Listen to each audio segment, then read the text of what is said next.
And you know that's just bound to give me trouble. Anytime you preach on something like that, you know you're going to say something stupid, right? It's going to happen probably, but such is life. So we're going to turn to the ancient wisdom of the Proverbs, and we're going to consider how that wisdom is applicable today in the days of smartphones and texting and Twitter and Facebook and every other conceivable social media platform that you can think of, and how it applies to our daily lives, in our marriages, in our families, among our friends here at church. Because communication is at the heart of our relationship with God, it's at the heart of our relationship with each other, and it is especially important in our family life. And so these things are very applicable. I just had one question. A cheer bag. A cheer bag. Does that bring out your pom-poms? Yeah, you know, okay. It's something to encourage people, right? We put books and maybe a DVD and some food or candy, snacks, and some devotional stuff like that. Okay, sounds good. Cheer bag. Sometimes toys. Boy, I want a cheer bag. I'm being cheered up already. Okay, well, good. Boy, here we go. Let's read some texts from Proverbs. These kind of jump around a little bit, but first one is in Proverbs 15:28. Proverbs 15:28, where it says, "The heart of the righteous weighs its answers, but the mouth of the wicked gushes evil." Proverbs 13:3 says, "He who guards his lips guards his life, but he who speaks rashly will come to ruin." Then Proverbs 21:23, "He who guards his mouth and his tongue keeps himself from calamity." And then one more for now, and that is Proverbs 12:18. "Reckless words pierce like a sword, but the tongue of the wise brings healing." Engaging mind before engaging tongue. One of my favorite people of all time was my Grandma Syverson. And Grandma Syverson was a very funny person. She was always joyful and happy and made people feel at home and made them laugh. But the funny thing about Grandma was that often her attempts to make us laugh were unintentional. She had a way with the English language that was sometimes amazing, and she managed to somehow engage her tongue before she engaged her mind. And it's not that she lacked the mental capacity, because she was very, very intelligent. Her mother was an English professor at Hamlin University, and her father was a pastor and had advanced degrees in theology. Very educated and smart. I mean, incredibly smart people. But she just kind of always had this way of twisting things in such a way that it would just make you laugh. And there's so many examples that I can think of, but one of my favorite things is she loved to go out to eat and take people out to eat. But she'd get the names of restaurants wrong. So she would say, she was trying to say, "Let's meet at Applebee's." And she repeatedly called Applebee's bumblebees for some reason. And then she would, one time it was Outback Steakhouse, and it became, "Well, let's go to the back house." And if you know anything about the old days, that wasn't a place you wanted to eat steak. And then there was a time she said, "Well, let's go out for burgers. Let's go to TJ Maxx Fridays." We weren't sure if we were going shopping or eating or what we were doing, but somehow. And then there was a church. There was this little church on the corner, and it was called St. Peter's and St. Paul's Church. And she always got it mixed up, and she started calling it Saints and Sinners Church. Which, this was Grandma. She was always good at this. And one of my favorite things that she did was, My cousin Jason was getting engaged, or he was getting ready to propose to his fiancée, Lori. And it was at the end of the family Christmas celebration. And they were standing in the stairway, and he kneeled down and was beginning to propose to Lori. And in the middle of the whole thing, Grandma came in with a plate full of turkey. And she went right in between them and said, "Would you like to take some turkey home with you?" Right in the middle of the proposal. I mean, engage mind before engaging tongue. She had a way of making us laugh. Sometimes when we engage our tongue before engaging our mind, we say silly things, funny things, things that we remember and still laugh about. But sometimes we say things that hurt. Sometimes we say things that wound. Sometimes we say things in anger that we later regret. Sometimes we twist the truth. There's all kinds of ways that we engage our lips before we engage our mind. Last week we looked at listening and the importance of learning to listen well.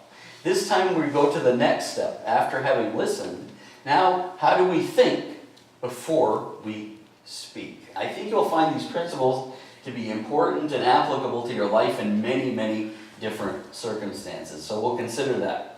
So, ancient wisdom. These come from the Proverbs again. And so let's just take a quick look at some of these texts. Proverbs 15:28 is the one that we'll start with. It says that the heart of the righteous weighs its answers, but the mouth of the wicked gushes evil. So the wicked person, he's just ready to speak. He gushes out all kinds of stuff and often gushes out evil. Because from the heart, the mouth speaks. At least that's what Jesus told us. But what's in the heart of the righteous? Well, there's a care about what you're going to say. You're going to judge those words. You're going to think about those words before you say them. You're going to weigh them on the scale. Is this a good word to say? Is this going to help the situation, or is this going to make things more difficult? So you weigh your words. The Hebrew word here means, literally, it means just to utter a sound, or to moan, or to meditate. Or in one form it means to mutter. And if you start doing that, they probably won't think you're wise. You probably think you're crazy. But in any case, it's the base meaning of the word in Hebrew, to utter a sound, maybe a repeated sound. And it's used especially for meditation. And we'll take a look at that in a minute. But it means to think about it, to ponder it, to spend some time thinking about it before you say it. It's like you verbally kind of say it to yourself before you really say it out to the rest of the world. Plato said, thinking is the talking of the soul with itself. He's got a point there, I think. It's the same word that's used in Joshua 1:8. And it says, keep this book of the law always on your lips. Meditate on it day and night. Meditate. And literally again, say it over and over and over again. Kind of keep saying it under your breath until it becomes a part of you. Meditate on it until you've got it pretty much memorized so that you can live it out in your life. With the Word of God, that's what you do. You meditate on it, you ponder it, you weigh it, you think about it. And after you think about it and you just keep rolling it around in your mind over and over again, it becomes part of you. That principle's there. You know it. Sometimes when I'm counseling people, I tell them to memorize some of these verses because we need to internalize them, because then they come back to us at just the right moment. So this word for pondering, meditating, thinking about is a word that describes really being thoughtful about it. Just looking at one of the lexicons of this word, it says it means a low sound, like the moaning of a dove in some of the texts. The growling of a lion over its prey, making noise. It is sometimes used in mourning context. The moaning over the judgment upon Moab. The distress of the psalmist, where he cries out and sighs to God. This is the same word. The righteous can devise or ponder answers, the proper answers. and then talk about wisdom. Or God's righteousness. There's a text that talks about the meditation of our hearts being parallel with the words of our mouth. So let the things I'm thinking and the words that I say be pleasing in your sight, oh God. There's a connection between our thinking and what we say. And both should be pleasing to God. Another positive use relates to meditating on the Word of God, which we just saw. In any case, this proverb is pointing to the reflective nature of the wise. They reflect on things before they speak too quickly. Well, fools are impulsive in everything that they do, including giving advice. The proverb is a call to think before speaking and also serves as a warning against listening to those who are too quick to give their opinion. Sometimes the first answer you hear is not the right answer. It comes too quickly. You ought to maybe have a multitude of counselors to get the advice that you really need. The first answer is not always the best one. Your first impulsive word is often not the best one. There are numerous proverbs that talk about not being too hasty in your words or your actions, but rather taking thought before you act, before you speak. And I'll just give you a couple. Proverbs 19:2.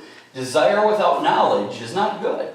How much more will hasty feet miss the way? So being too quick to act can also be a problem. Plans are established by seeking advice in Proverbs 20:18. So if you wage war, obtain guidance. Proverbs 21:5. The plans of the diligent lead to profit. As surely as haste leads to poverty. Proverbs 29:20. Do you see someone who speaks in haste? There's more hope for a fool than for him. I looked at that one last week, didn't we?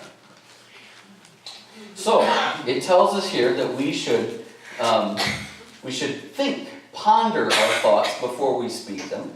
But then there's also some verses that talk about guarding our mouth and keeping it from speaking too quickly because of the consequences that come from it. So Proverbs 13:3, he who guards his lips guards his life, but he who speaks rashly will come to ruin. He who guards his mouth and his tongue keeps himself from calamity. You see that? You don't want to get in trouble? You don't want to come to ruin? You don't want to have a fight? Well, keep your mouth shut. Don't speak too quickly. And do you know people who have a problem with this? There's somebody that I won't say who it is, but there's somebody that I know who growing up always managed to say the wrong thing at the wrong time. And he got in more fights than anybody that I've ever known in my life. He just was impulsive in what he had to say, and he constantly was in trouble. And he ended up in jail more than a few times because of the words that he was speaking. Reckless, unthought words that became his undoing. Ruin, calamity comes to those who refuse to guard their lips. Reckless words are like a sword, but the tongue of the wise brings healing. This word for guarding our tongue or our lips or our mouth is an interesting samar in the Hebrew. It means to keep, but it has basically three meanings: to guard, to tend, or to watch over something. Like a watchman guards the city. That's a biblical use of the same word. Or the shepherd. The shepherd tends his flock. He watches over and cares for his sheep. Same word.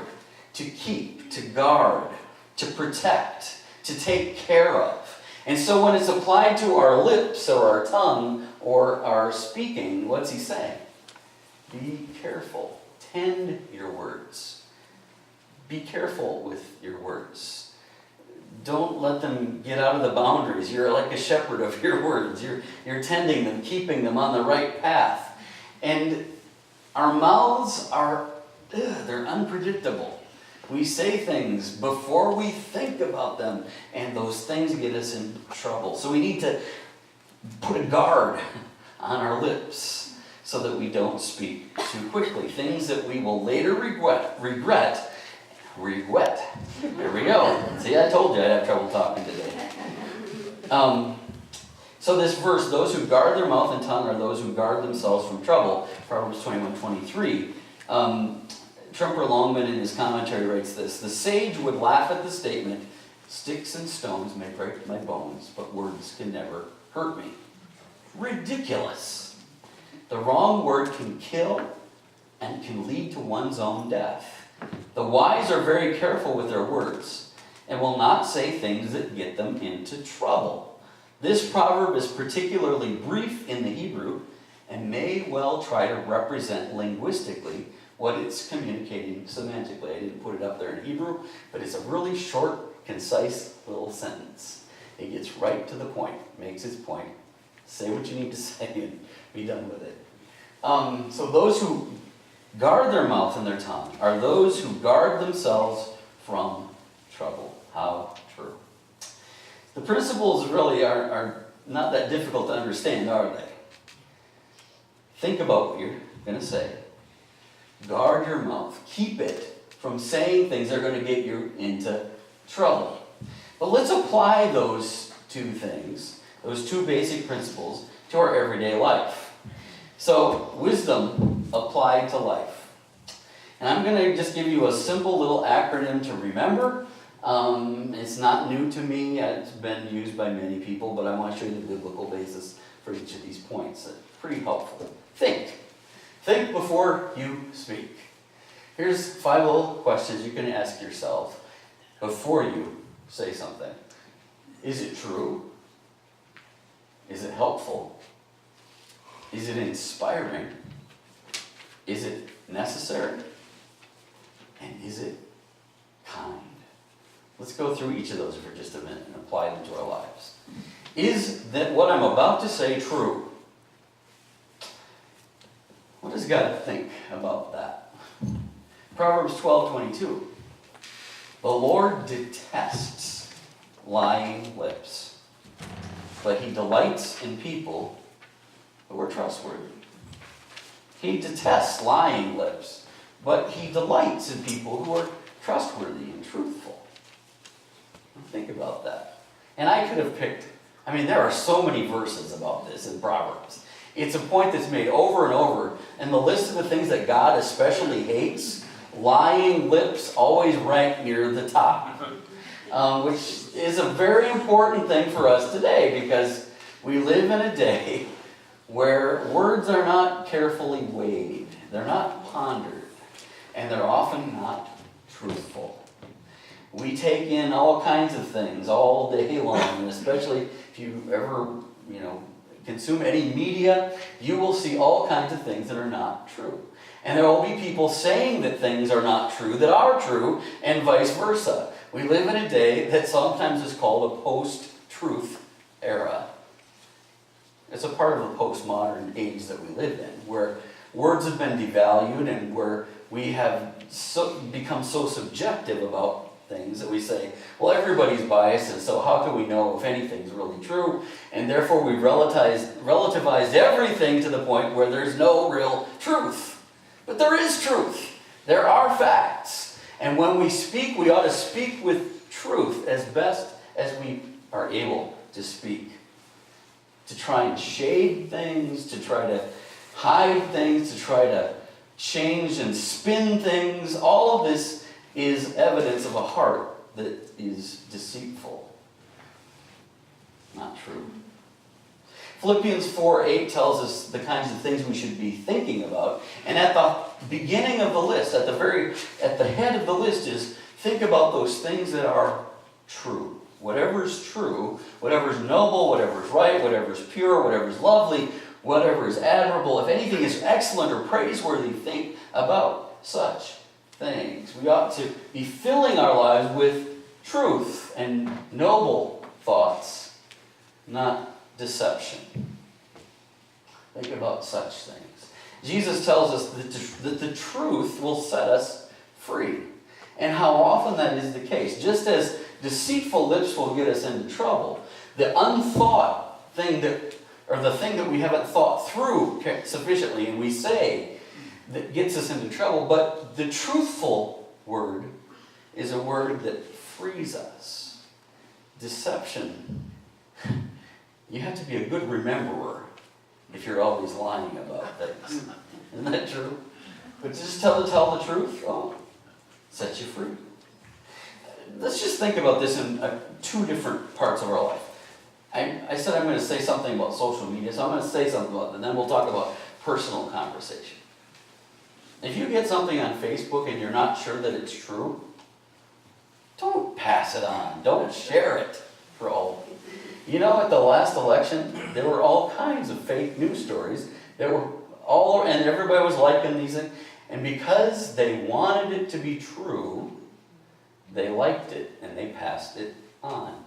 If you don't know it's true, go and check it. Do a fact check. Find out if it's true, if it's really important to you, before you pass it on.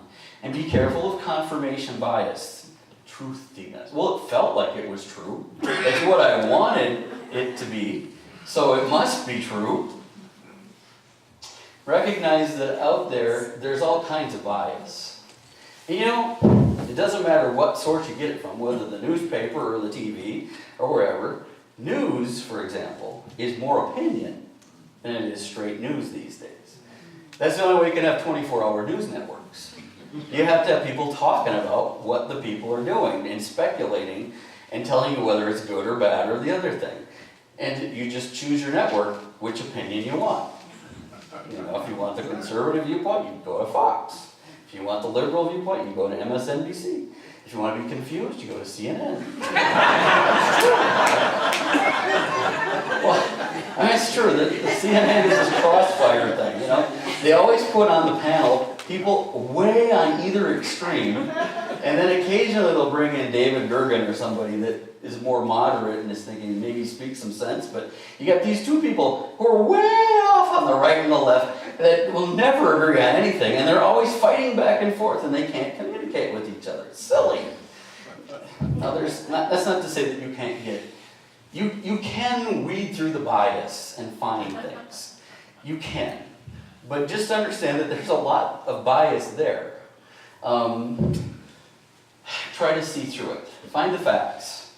Find the facts. So don't be so quick to share things. Don't be so quick to like things that you think, well, maybe I better check and see if that's really true.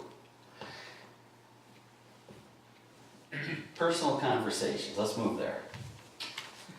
If you're in a Bible study, here's the best question you can ask somebody, especially if you're the leader. What in the text leads you to that conclusion? Dr. Delamarter, my Old Testament professor at George Fox, used to say that every day, probably 20 times. We would do inductive Bible studies, and people, in a seminary classroom, he would say, okay, now what is this? And people would spout out something just wacky. And he'd say, what in the text leads you to that conclusion? And it brought you back to the text, to what is true. When you're in a Bible study or you're in a small group, always pull it back to what does the Bible say about things, because that's your source of truth. But what about your personal life? Your conversations with your spouse, your conversation with your family, or just relationships at work. When you're thinking about what you're going to say, really, you need to evaluate your heart. Is this really truthful, what I'm about to say? What am I trying to hide in the way I'm answering this? How does your story really conform to the truth? You know, we have a way, our minds and our hearts are twisted, and they have a way of causing us to think things through in such a way that we're covering our tracks. We're very careful with our words sometimes, instead of just speaking what is truthful. What was your real intent in doing that or saying that? What really happened? Why? Recognize the heart's tendency to be self-deceptive. As Jeremiah said, the heart is deceitful above all things and beyond cure. Who can understand it? Is it not true? We have a tendency to deceive ourselves even, to think things through. The story gets better over time. And as we share it with other people, are we really being truthful in what we say? Often when there's conflict going on in a marriage or in a family, everybody thinks, I think, that they're speaking truth. But when they weigh it, when they ponder it, when they think it through, when they guard themselves, often what we're saying and what the reality is are slightly different things. Whenever I have a couple that comes to my office and wants to work through something, I always like to listen to both sides of the story before I ever make any statements from my perspective, because both people always see things differently. And the truth is usually somewhere in between those two extremes. But as best we can, we want to speak truth. And we need to examine our hearts and our motives. And what are we trying to skew? What are we trying to spin? What are we trying to do? Don't deceive yourselves. So, the first principle, is it true? If it's not true, don't say it. Modify it, change it, make it true. As a child of God, at its very heart, you ought to speak truth. Second question, is it helpful? Is what I'm saying helpful to this conversation, or to this individual, or to our relationship? Proverbs says, a man finds joy in giving an apt reply. And how good is a timely word. To say the right word at the right time, when it's most helpful, you see. Or Proverbs 25:11, a word aptly spoken is like apples of gold in settings of silver. It's a beautiful and wonderful thing to speak a word in season. An apt word, an applicable word, the right word, a helpful word for this situation. It's a wonderful thing to be able to do that, to just have the right thing to say. This will help. Sometimes there's a Bible verse that's just perfect for that thing.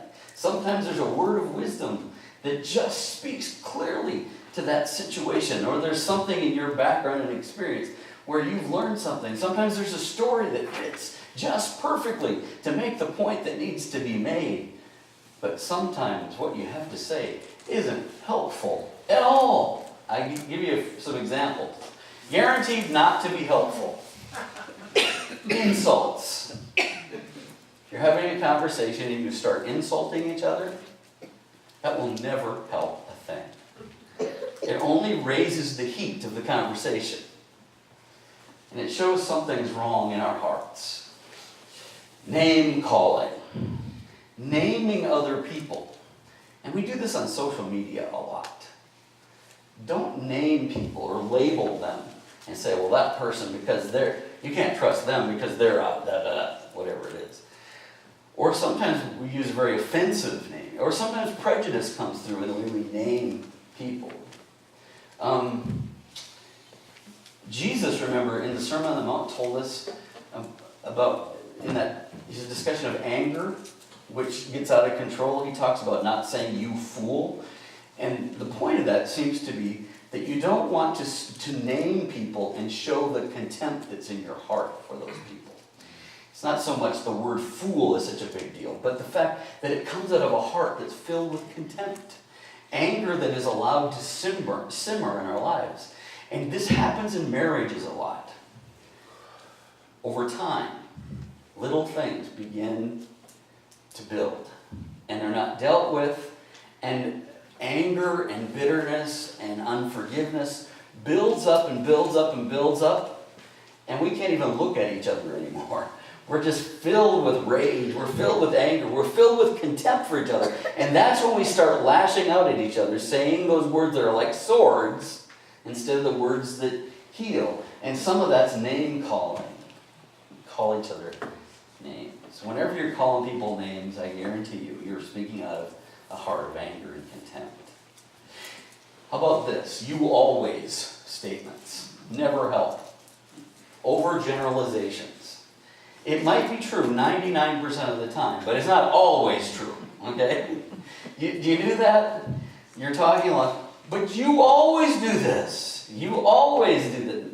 Those kind of statements only raise the temperature of a conversation. They don't help. Sarcasm, anger, contempt, your tone communicates things. And this is one of the reasons why it's hard to speak on texts or Facebook. It's hard because you cannot communicate your tone. Even those little emojis, well, it's hard to sometimes know how to take them. Is he laughing because he's happy? Or is he making fun of me when he's laughing? I mean, is there some sarcasm in that little thing? I mean, however we're doing it, it's more difficult because we can't hear the tone of the person who's speaking to us. Which is why if you have something important to say, you probably want to say it face to face, where you can look at each other and tell what the tone is all about. It doesn't mean that you can't text somebody, oh, I was supposed to meet you at 10:30, but let's make it 11. You know, it's okay, no problem. But if you're going to try to communicate something really important, probably not the best way to do it. Bringing back baggage to the conversation doesn't help it. It doesn't move it forward. Well, 10 years ago, you did this. You haven't gotten over that yet. Didn't you say you forgave me? Didn't you? But we do that. We hold on to things instead of letting them go. We need to forgive and take things to the cross and then move on. How about judging other people? Judge their motives. Well, I know why you did that. I know why you said that. No, you don't. You may have a good guess, but allow that person to communicate what their motives were for what they did. Don't judge them, don't condemn them. Generally not helpful. Generally not helpful. Denial can totally upset a conversation. You're trying to come to truth, and you deny something that you know is true. Well, is communication going to happen? Nope. There's all kinds of other things could be added to the list, but these are some that I've seen numerous times, especially in couples that struggle to communicate with one another. So, try to pick words that are helpful. Speak something helpful to the conversation. The third is it inspiring? The tongue of the wise brings healing, Proverbs 12:18. Pleasant words are a honeycomb, sweet to the soul, healing to the bones. A kind word cheers up, Proverbs 12:25. The lips of the righteous nourish. Man, isn't that beautiful? While we can curse people with our tongues, and while we can demolish people with our tongues, while we can cause a forest fire with our lips, we also can lift up and encourage and bring hope and healing and nourishment to relationships through our words. Our tongue is so powerful, whether for evil or for good. So use it for good. Nourish people, cheer them up, heal them through the words of wisdom. So is it inspiring? Avoid cliches. This especially happens in grieving situations. People are dealing with grief, and there's always a million cliches. We never know what to say, right? So we say silly things. Or when you're visiting people in the hospital, sometimes I've heard the weirdest things said. You try to encourage the person, you say something like, my Aunt Mary had this disease, and well, she didn't live very long. Is that an inspiring statement? It may be true, but it's not very inspiring. It's not exactly what we want to hear. So avoid those kind of things. Being more positive than negative often helps. Our tone. People just, the spoonful of sugar helps the medicine go down. Remember that little song? It's true, is it not? If someone comes to you and says something in a positive way, you're more likely to react in a positive way back to it. You often get the point across in a way that would be rejected if you would come from the other direction, if you came at it from a negative direction, or especially an angry direction. Words are like honey, and often the same message can be communicated in a sweet rather than a bitter way. Ask yourself, am I seeking to encourage and lift up the other person in what I say and how I'm saying it. Almost every great leader was somebody who could inspire hope. They had an ability, if you look in history, to take people through very dark, tough times and inspire them to something greater. And when things got tough and things got difficult, they helped people to find hope in the midst of what seemed like hopeless times. And you can look at all kinds of people. I found the same thing is true when we're preaching. We want to put hope out there for people. If you don't keep people looking and finding hope, they leave uninspired. They feel like, the weight of the world just. We need. I always think of David Bryant, who was at the College of Prayer. He has a Bible. He calls this his Hope Bible. And he went through the whole Bible with I think it was a pink highlighter. And every verse that was about hope, he marked in his Bible. Everything he thought inspired hope, he marked with this pink highlighter. And one time, he said, well, I want to show you this Bible. And so he paged through it. And it's pink almost all the way through the thing. I mean, it's pink everywhere. He says, you got to preach the pink passages. Preach the pink passages. Provide hope for your people. Be a messenger of hope. Because we live in a world that needs it. It doesn't mean that there aren't sometimes tough things that you have to say. But ultimately, you need to inspire people to something greater. As you do social media, you might think, how does this political post reflect on my testimony? My theory on that is my testimony is more important to me than my opinions. So I avoid a lot of stuff. And if you're too opinionated, I've learned how to block you. Or at least those sources that you keep sharing with me. Would this draw or repel unbelievers? And does it encourage my fellow believers to follow Jesus? I just encourage you to use it wisely. Use it in a way that doesn't offend people, but rather inspires people. Next question, is it necessary? What I'm saying, do I need to say this?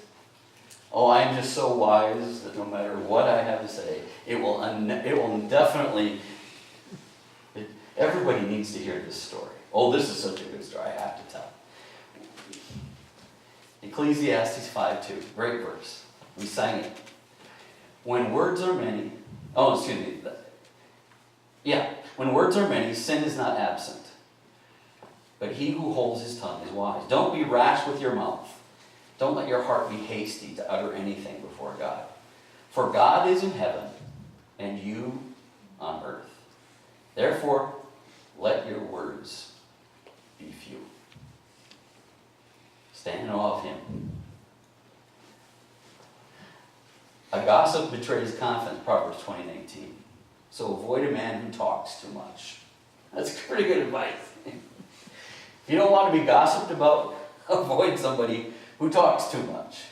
It's just going to happen. If they talk too much, it's going to come out. I love these proverbs because it's kind of like you get in your end of the Chinese meal and you open up your fortune cookie. They're kind of like that in some ways. So they're a whole lot more truthful. So, is it necessary? Well, gossip is never necessary. No need to pass on that juicy morsel. Thoughtless comment. So I said this. My aunt had the same disease and she didn't last long. There are things people say that are just silly, or people that cause trouble. I was in a church one time where there was the head elder's wife who used to go to visitors and tell them everything that was wrong with the church. Now that was before I got there, thankfully. And the district had stepped in and said, you need to find another church. So I didn't have to deal with it, but I heard a lot of stories about it. There are things that don't need to be said. Social media, much of what we share is unnecessary. Don't waste your life projecting an image. Don't waste too much of your life in personal broadcasting when you can really live and have real conversations with real people. Why waste your life sitting behind a computer screen or punching buttons? Now, there's a place for it in moderation. Don't get me wrong. It's fun to keep in touch with people. And I know for Malou, who has relatives in the Philippines, it is often really helpful to have social media to be able to interact and connect in ways. It can be a wonderful tool, but it's a horrible master. Is it kind? My last point. Is it kind? Anxiety in a man's heart weighs it down, but a kind word makes it glad. Everybody wants to hear a kind word. And a lot of this is tone. Not coming out as angry. One of the things that happens in social media is that anonymity breeds contempt. And we call each other names, and we express our anger, and we just go crazy sometimes trying to make our point. Or maybe somebody did something wrong. We're making a review of that restaurant. Well, I'm going to go on Yelp and tell them what. And we lose it. Why? Is it kind? Is it kind? Is this tainted, with negative emotions like anger, contempt, bitterness, envy? Or is it coming from a tender or wounded place? Sometimes it's because we're hurt that we strike back at people. Ponder it. Think about it before you send, before you speak. Ponder it. Guard your mouth. Put the guard around your mouth, because there is ruin and calamity that awaits you if you say these things. Could this be easily misunderstood given they can't detect my tone? Kindness flows from honor. 1 Peter 2:17 says, honor everyone. It's having an active regard for each other's personal well-being. If you really honor everyone, one another, are you going to speak an unkind word? No. Respect. Love. Agape love is kind. It's gentle. It has many qualities that are filled with kindness. Titus 3:2. Slander no one. Be peaceable and considerate. And always be gentle toward everyone, including what you say. A gentle word, a kind word. Is it kind? One last test. Does it please God? May these words of my mouth and this meditation of my heart be pleasing in your sight, Lord, my rock and my Redeemer. Does it please Him? Pretty good test for what you say. So, there you go. Think before you speak. Refuse to insert foot before engaging mouth, or after engaging mouth, or whatever. See, I told you I wouldn't be able to talk. That's the way it works on these kind of sermons. But you get the point, right? Think before you speak, before you post, before you text. Think. Allow things to settle a bit. Begin to think things through more carefully, more clearly. Because it can cause all kinds of trouble and unintended consequences if we refuse to think. Wisdom is found in pondering, weighing the words before we speak them, and in guarding our mouths, keeping us from unintended consequence. Let's pray.